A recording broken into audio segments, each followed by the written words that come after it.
Assalamualaikum subscriber Toko Cantik dan teman-teman. Nah ini kita kedatangan tamu spesial. Karena acara hari ini tuh judulnya dulu ya, Bincang Santai bersama owner Toko Cantik. Nah ini pas banget nih buat teman-teman atau saudara yang berniat untuk usaha bangun toko kosmetik tapi bingung mulai dari mana. Ini kita kedatangan owner cantiknya, yaitu coba Mbak perkenalan dulu aja deh. Ini siapa nih yang punya toko cantik? Oke, perkenalkan, nama saya Puput. Saya membangun toko cantik mulai dari nol kali ya, karena memang dengan budget yang sangat minim sekali. Nah teman-teman, ini tips yang bagus banget. Budget minim tapi bisa punya toko kosmetik yang cukup laris nih. Jadi kalian harus nyimak sampai akhir supaya dapet kiat dan caranya biar bisa buka toko kosmetik tanpa modal yang besar-besar banget. Oke, nah kita langsung aja nih tanya-tanya, kita cuil-cuil tentang bisnis kecantikan yang dirintis oleh Mbak Puput. Kalau boleh tahu nih Mbak Puput, awal mulanya kok ada kepikiran buka usaha toko yang namanya toko cantik tuh gimana? Karena awalnya kan emang suka dengan kosmetik, lebih spesifiknya sebenarnya skincare. Karena memang saya juga pejuang jerawat dulu, jadi penyintas jerawat dulu. Walaupun sekarang masih suka, tetap ya jerawat tuh kayaknya udah masalah sejuta umat gitu. Karena memang suka cari-cari, akhirnya suka coba-coba gimana caranya menyintas atau memberantas jerawat ini. Akhirnya suka dengan skincare itu. Jadi memang dimulai dari masalah sendiri ya Mbak ya? Betul. Kalau mungkin itu nggak apa ya, selain dari masalah, terus juga ada itu nggak perkiraan prospeknya kayak gitu di daerah tuh gimana? Kayak gitu sempat kepikiran atau yaudah kayaknya aku perlu ini terus pengen punya toko sendiri gitu kan ya? Sebenarnya ini udah rencana dari mungkin beberapa tahun yang lalu, karena memang saya suka skincare, suka belanja kan, akhirnya lihat kok lucu, kok bagus, aku pengen nih punya kayak gini gitu. Walaupun nggak tahu nih modal dari mana, atau nanti kalau kita misalkan udah mapas gitu waktunya, timingnya udah pas gitu, ya udah. Karena emang dasarnya suka cari-cari, suka skincare, dan juga emang suka jualan gitu lah. Jadi apa aja dijual, ya udah aku suka ini aku jual gitu. Emang udah kepikiran dari awal, dari lama ya Mbak ya? Ya udah lama, cuma baru ada progres, baru actionnya tuh baru sekitar 6 bulan ke belakang. Nah ini kan lumayan ya Mbak ya, ada jangka waktunya. Terus yang membuat Mbak Puput yakin nih ini saatnya aku buka toko cantik itu apa Mbak? Kalau nungguin yakin ya, kadang tuh yang iya enggak gitu ya. Pasti kayaknya segala usaha apapun tuh kalau nungguin yakin tuh pasti yang yakin nggak ya, iya nggak ya, maju mundur gitu mau. Nah itu memang yang susah tuh mungkin langkah awalnya. Sebenarnya kalau udah melangkah satu kali mungkin kedepannya akan enak gitu, cuma memang susah. Jadi ya udah berani-beraniin, dinekat-nekatin aja. Nah itu dia, jadi teman-teman subscriber ataupun yang ngeliat ini, yang pertama emang harus maju dulu aja ya Mbak ya. Yang penting jalan aja dulu. Tapi kan kalau kita jalan aja, nah tanpa modal kan juga susah nih Mbak. Kalau ngomongin modal buat buka toko kosmetik tuh kayak gimana? Kan bayangannya, wah pasti besar banget kan, namanya juga kosmetik itu katakanlah nggak 1.000-2.000 gitu. Gimana Mbak? Nah kalau kita ngelihat yang udah nih kan banyak kan toko kosmetik yang besar-besar yang di mall. Tapi kalau kita ngelihat ke situ terus kita insecure, kayaknya nggak bisa deh, susah ini mah, nggak punya duit kayak gitu pasti ya nggak jalan-jalan gitu. Jadi ya kita sesuaikan dengan diri kita, kemampuan kita. Kita mampunya segini, dimulai dari rumah pun oke aja gitu kan. Sekarang banyak ya usaha-usaha yang dimulai dari rumah, jadi kecil-kecilan pun bisa-bisa aja. Nah kebetulan kalau aku kemarin memang ada sedikit modal, jadi ya udah dibuka di toko gitu. Sebenarnya awalnya pengen dibuka di rumah aja dulu deh, atau ditawarin ke teman-teman gitu. Cuma kebetulan udah ada sedikit modal, ya udah kita buka toko gitu. Jadi bisa dua ya teman-teman, bisa lewat di rumahan, mungkin yang online, atau udah kalau ada modal yang cukup buka toko. Iya, buka toko. kalau buka toko nih, mungkin kasaran nominalnya berapa Mbak? Kalau ini untuk area Madiun ya, mungkin Iya, nanti iya. area lainnya bisa beda-beda. Iya, karena beda-beda tempat, beda-beda ini. Kalau kemarin sih ya itu kisaran 30 jutaan. Mungkin itu ya udah minim juga sebenarnya, tapi kalau misalkan teman-teman mau mencoba ya dengan di bawah itu pun Pasti bisa iya, ya. pasti bisa gitu loh. Dari manapun ya insya Allah pasti ada jalannya. Walaupun awal-awal pasti ya namanya usaha atau jualan tuh nggak yang langsung banyak yang beli gitu, enggak jangan putus asa, pasti ada jalannya gitu. Disabarin aja. Iya betul Mbak.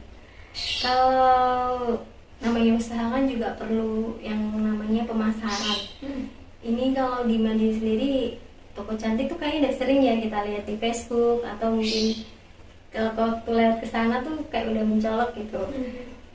Seberapa banyak Mbak kalau yang Mbak lihat itu, atau bagaimana sih cara pemasarannya sebuah toko tuh bisa gampang dikenal, bisa gampang orang tuh apa-apa, ayo ke toko cantik aja, itu gimana?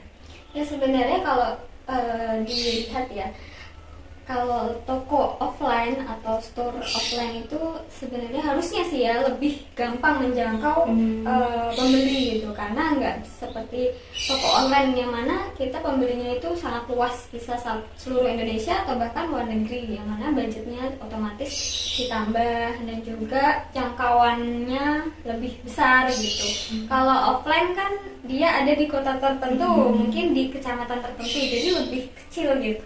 Jadi harusnya jangkauannya lebih kecil dan lebih murah, lebih mudah gitu. Nggak kayak online yang memang seluruh Indonesia. Jadi pemasarannya kemarin kita ya sosial media tetap, karena memang sekarang kan musimnya ya sosial media udah melek teknologi. Jadi Facebook, Instagram itu tetap kita pakai, karena ada toko offline. Jadi kita juga sebar brosur gitu. Pokoknya jangan berani aja ya buat promosi, Iya, itu berani aja offline dulu. atau online. Terus kalau ngomongin tentang wajah nih, biasanya tuh gimana? Range usia berapa Mbak yang ke toko cantik atau kayak gimana lah? Kalau range usia ya sebenarnya kadang gini, kita jalanin usaha ternyata iya, di iya. tengah-tengah kok gini ya, iya ternyata ada gini ya, termasuk range usia. Ternyata itu dari mulai anak kecil sekarang Kecil tuh ya?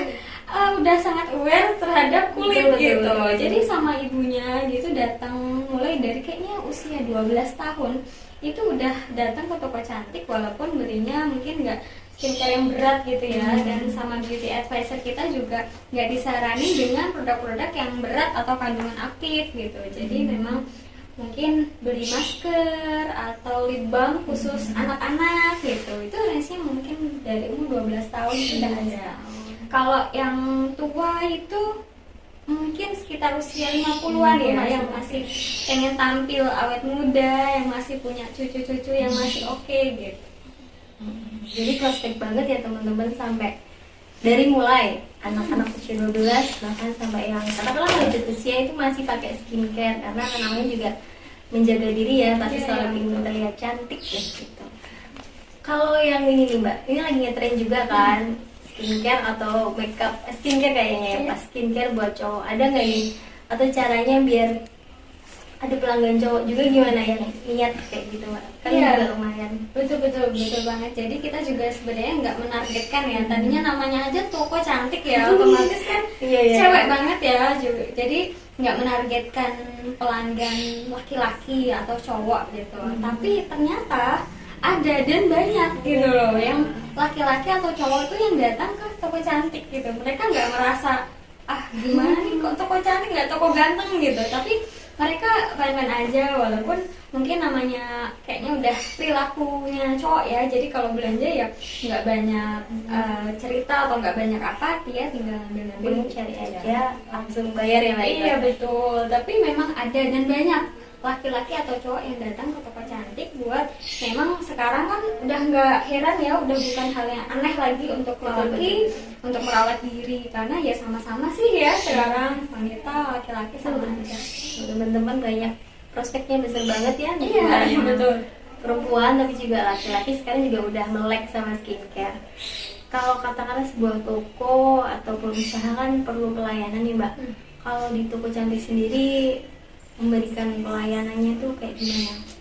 Kalau yang jelas karena kita bentuknya toko, otomatis kita harus bikin SOP ya, SOP untuk pelayanan prima. Mungkin awalnya juga ya masih belajar ya, dari awal memang belajar. Oh tadinya gini aja deh nggak apa-apa sambil jalan gitu. Tapi lama kelamaan, kayaknya kita perlu deh gini dibikin SOP gini, pelayanannya gimana, harus ramah terhadap customer gitu kan sangat penting ya. Terus nanti misalkan udah dikasih tuh harus gimana ya, sama kayak toko sebelah lah gitu ya kan ada selamat datang gitu ya, ya hampir sama seperti itu. Tapi memang harus kita buat ya biar para beauty advisor juga tetap oke gitu, tetap percaya diri gitu. Oh jadi memang ada katanya ada training juga ya Mbak buat beauty advisor-nya. Iya tentu kita ada trainingnya biar mereka juga di toko tuh nggak yang selepas gitu aja gitu. Jadi ada peraturannya, ada tata caranya, juga ada pembimbingan tertentu terhadap sekarang kan skincare terus makin banyak. Betul. Jadi harus ada itu lebih belajar lebih lanjut. Iya benar-benar. Waktu aku pernah ke toko cantik tuh tanya kalau masalah ini beauty advisor-nya biasanya sih selalu menyarankan kalau masalah jerawat pakai ini jadi bisa pas sesuai sama apa yang aku butuhkan. Jadi, teman-teman kalau di area Madiun mampir aja ke toko cantik. Insya Allah beauty advisornya amanah ya nggak? Insya Allah. Nah ini mungkin pertanyaan terakhir untuk teman-teman yang berniat buka bisnis kecantikan. Kiat awal apa sih yang harus dimiliki Mbak? Kiat awal apa nih maksudnya tips atau? Ya tips awal kita tuh harus ngapain aja. Yang penting tuh ya itu tadi yang kita udah bicarakan, yang penting berani aja dulu, kita yakin kita. Dan kalau saya pribadi ya sukanya tuh apa yang saya suka gitu. Jadi kan otomatis kita benar-benar mengetahui produk ya, knowledge terhadap produknya oke gitu. Jadi kita enak tinggal jalan. Kalau misalkan kita jualan yang kita nggak tahu nih tentang produk ini, ya otomatis kan gimana kita mau menjual produk itu kalau kita nggak tahu tentang produk itu gitu. Otomatis kita harus detail dan tahu tentang produk yang kita jual. Jadi kita harus suka terhadap produk yang kita jual. Yang penting itu dulu. Nanti kalau misalkan sambil jualan pasti enjoy aja gitu kan. Walaupun belum laku tapi karena kita suka jadi ya enjoy aja gitu. Yang pertama itu yakin jalan aja dulu. Dan ya kalau misalkan udah jalan ya tetap berpikir positif. Kalau misalkan namanya usaha pasti nggak yang selalu mulus, tapi kita selalu berpikir positif, pasti ini ada jalannya. Kita husnudzon sama Allah kalau kita pasti berhasil. Teman-teman harus yakin, terus juga percaya pasti ada jalan. Bahkan kalau modalnya dikit kan juga ada sistem dropshipper ya Mbak ya, yang mana kita tuh nggak harus mengadakan barang yang besar banget. Iya benar, sekarang banyak jalan namun di jalan. Nah buat teman-teman yang tertarik buka bisnis kecantikan nggak usah ragu lagi, dicoba pelan-pelan. Dan bisa share, komen apa kesusahan kalian di kolom komentar di YouTube kami. Nah itu aja, terima kasih dan